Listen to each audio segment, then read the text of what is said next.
लाडक्या बहिणींना महायुती सरकारची ओवाळणी, लाभार्थ्यांच्या खात्यामध्ये पैसे जमा व्हायला आता सुरुवात झाली आहे। शुक्रवारपासून बहिणींच्या खात्यामध्ये पैसा जमा आता होत आहेत। 2 कोटीहून अधिक बहिणींच्या खात्यामध्ये पैसे जमा होत आहेत।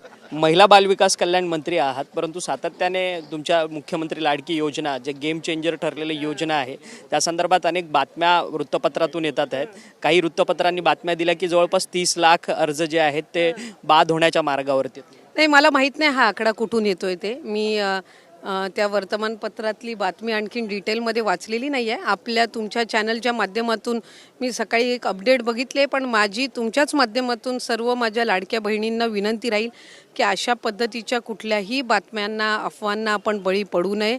जवळपास 2,41,00,000 महिलांना आम्ही गेल्या 3 दिवसांपासून त्यांच्या थेट खात्यामध्ये लाभ डीबीटी केलेला आहे। पहिल्या दिवशी आम्ही 1,07,00,000 महिलांना केला। कालसुद्धा जवळपास 1,25,00,000 महिला 1,25,00,000 महिलांना लाभ वितरित झालेला आहे। त्यामुळे त्या पद्धतीनं लाभाचं जे वितरण आहे ते इतर वेळेस सारखंच सुरू आहे। आम्ही ऑक्टोबर महिन्याच्या 9 तारखेला लाभ जो वितरित केला होता हा 2,34,00,000 महिलांना होता, आणि आम्ही आत्ता जो लाभ वितरण चालू आहे हा 2,41,00,000 महिलांना झालेला आहे। याच्यामधूनच आपण ज्या काही अफवा आहे यांचं जे योग्य ते उत्तर आहे ते आपल्याला मिळत आहे। त्यामुळे आपण कुठल्याही अफवांना किंवा जो काही अपप्रचार केला जात आहे त्याला माझ्या लाडक्या बहिणींनी बळी पडू नये।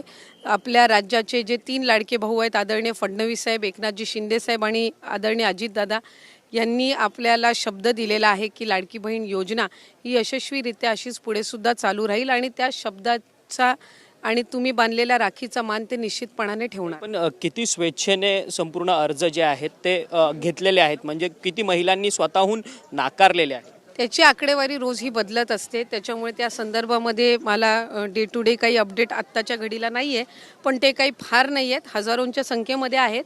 आपल्या माध्यमातून मी इतर वेळेला सुद्धा लाडक्या बहिणींना आवाहन केलेलं आहे की ज्या पात्र नाही आहेत किंवा ज्यांनी चुकून 2 किंवा 3 अर्ज भरलेले असतील त्यांनी स्वतःहून स्वइच्छेने देण्यासाठी सुद्धा, किंवा काहींना सरकारी नोकरी लागलेली आहे, काही लग्न होऊन आता इतर राज्यामध्ये गेलेले आहेत, काहींचं उत्पन्न वाढलेलं आहे, असे स्वतःहून पुढे येत आहेत। त्यामुळे व्हॉलंटरीली जे पुढे येत आहेत त्या संदर्भामध्ये जो योग्य तो